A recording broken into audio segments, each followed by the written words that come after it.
Semester 2 MIC और MDC political science यानी राजनीतिक विज्ञान का ये बहुत ही ज़्यादा महत्वपूर्ण सवाल है, जिसे मैं आपको आंसर के साथ बहुत ही आसान भाषा में समझाऊंगा। अगर मेरा ये वीडियो आपके लिए हेल्पफुल हुआ तो मेरे चैनल को सब्सक्राइब करें, वीडियो को अधिक से अधिक लाइक एंड शेयर करें। क्वेश्चन है दोस्तों, भारतीय संविधान की आधारभूत विशेषताओं की विवेचना करें। मतलब क्वेश्चन में पूछा गया है कि भारतीय संविधान की क्या क्या विशेषताएं हैं, उसकी चर्चा करना है। तो आपको आंसर कुछ इस प्रकार लिखना है। संविधान ही हमें यह बताता है कि समूची व्यवस्था कैसे काम करेगी। मतलब संविधान में बताए गए नियम कानून के अनुसार ही एक आम जनता और सरकार को सारा काम करना पड़ता है। इसके अंतर्गत चुनाव प्रणाली, सरकार का गठन, शक्तियों का बंटवारा, अधिकारों की रक्षा इत्यादि जैसे गंभीर एवं जटिल मुद्दे आते हैं। संविधान का महत्व इसलिए भी है कि यह सरकारों को भी दिशा दिखाने का कार्य करती है। मतलब सरकार बिना संविधान के नियम कानून को माने बिना कोई भी कार्य या फैसला नहीं कर सकती है। प्रत्येक राज्य का किसी न किसी रूप में संविधान का यह रूप उस देश की परिस्थितियों के अनुसार होते हैं। सीधा सा मतलब है दोस्तों, कोई भी देश हो या राज्य हो, संविधान के बिना कोई भी कार्य नहीं कर सकती है और बिना संविधान के नहीं चल सकती है। दोस्तों आपको अब पैराग्राफ चेंज कर लेना है और लिखना है, भारतीय संविधान के अनेक विशेषताएं हैं, जिनमें से प्रमुख लक्षण या विशेषताएं निम्नलिखित है।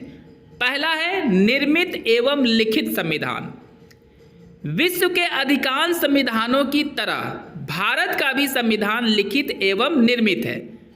निर्मित संविधान इसलिए है क्योंकि इसका निर्माण एक विशेष समय और निश्चित योजना के अनुसार संविधान सभा द्वारा किया गया था।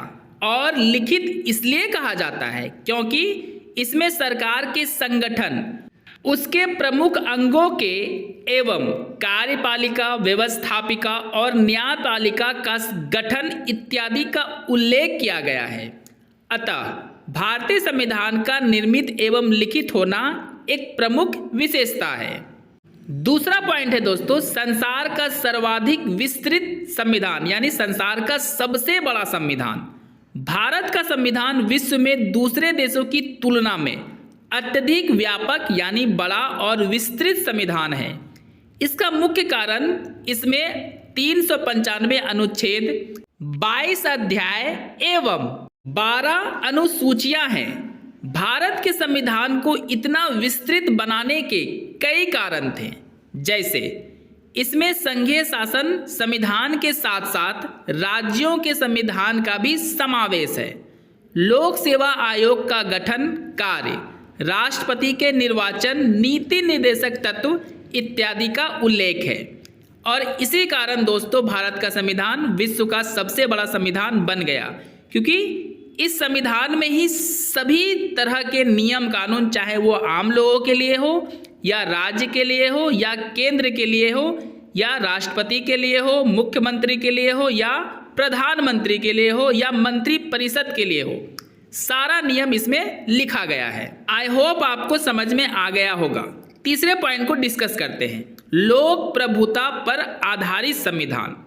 भारतीय संविधान की एक महत्वपूर्ण विशेषता यह भी है कि इस संविधान को भारत की जनता ने बनाया है और इसमें अंतिम शक्ति भी जनता में ही निहित रहती है।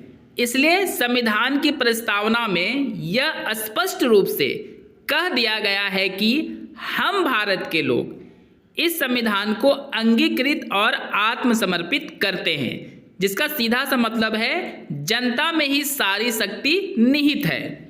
चौथे पॉइंट को डिस्कस करते हैं दोस्तों, समाजवादी राज्य।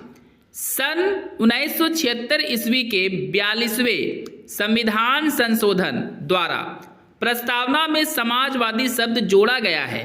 समाजवाद राज्य का अर्थ है कि समस्त नागरिकों को अपनी विकास, उन्नति और अधिकार के लिए समान अवसर प्राप्त होंगे, जिसका सीधा सा मतलब है दोस्तों कि सभी नागरिकों को बिना जाति, धर्म, रंग को देखे एक समान अवसर प्राप्त होंगे। पांचवा पॉइंट, कठोर एवं लचीला संविधान का सम्मिश्रण। भारतीय संविधान की यह एक बहुत ही महत्वपूर्ण विशेषता है कि भारतीय संविधान कठोर होने के साथ साथ लचीला भी है, क्योंकि इसमें संशोधन करने अर्थात किसी भी नियम कानून को बदलने के लिए कोई भी जटिल नियम नहीं बनाया गया है और ना ही बहुत ज़्यादा आसान है। अतः भारतीय संविधान ना तो ब्रिटिश संविधान की तरह अधिक लचीला और ना ही अमेरिका की संविधान की तरह अधिक कठोर है। कठोर और लचीला का सीधा सा मतलब दोस्तों अगर निकाला जाए तो अगर संविधान में संशोधन आसानी से कर दिया जाए तो वो लचीला हो गया, और संविधान के किसी नियम कानून को बदलने में बहुत ज़्यादा समय और दिक्कत आती है तो वो कठोर संविधान हो गया। पॉइंट नंबर 6, लोक कल्याणकारी राज्य की स्थापना। भारतीय संविधान में एक लोक कल्याणकारी राज्य की स्थापना का लक्ष्य निर्धारित किया गया, जिसमें समस्त नागरिकों को सामाजिक, आर्थिक तथा राजनीतिक न्याय मिलेगा। भाषण, विचारों की अभिव्यक्ति, विश्वास, धर्म की उपासना की पूर्ण स्वतंत्रता प्राप्त होगी, जो भारतीय संविधान की एक अनोखी विशेषता है। नेक्स्ट पॉइंट को हम लोग डिस्कस करेंगे। दोस्तों पॉइंट नंबर में मिस्टेक हो गया है तो आप उसे मैनेज कर लीजिएगा। संविधान की सर्वोच्चता। भारतीय संविधान भारत का सर्वोच्च कानून है। संविधान के विपरीत बनाए गए नियम व कानूनों को सर्वोच्च न्यायालय अवैध घोषित कर देता है। यानी अगर सरकार संविधान के नियम के विरुद्ध जाकर कोई कानून बनाएगा तो न्यायालय उसे अवैध यानी गैर कानूनी घोषित कर देती है।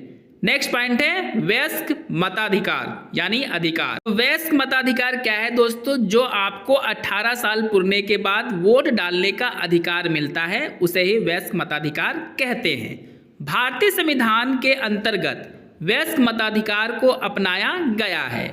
वयस्क का अर्थ होता है जो भी स्त्री पुरुष मतदान करने के योग्य अर्थात जिसकी उम्र 18 वर्ष हो चुकी है वो वयस्क कहलाता है और अपना मत यानी वोट डाल सकता है। पहले वयस्कता की आयु 21 वर्ष थी, मतलब पहले वयस्क अधिकार की आयु 21 वर्ष थी, परंतु 1988 के 61वें संविधान संशोधन में इसकी उम्र घटाकर 18 वर्ष कर दिया गया।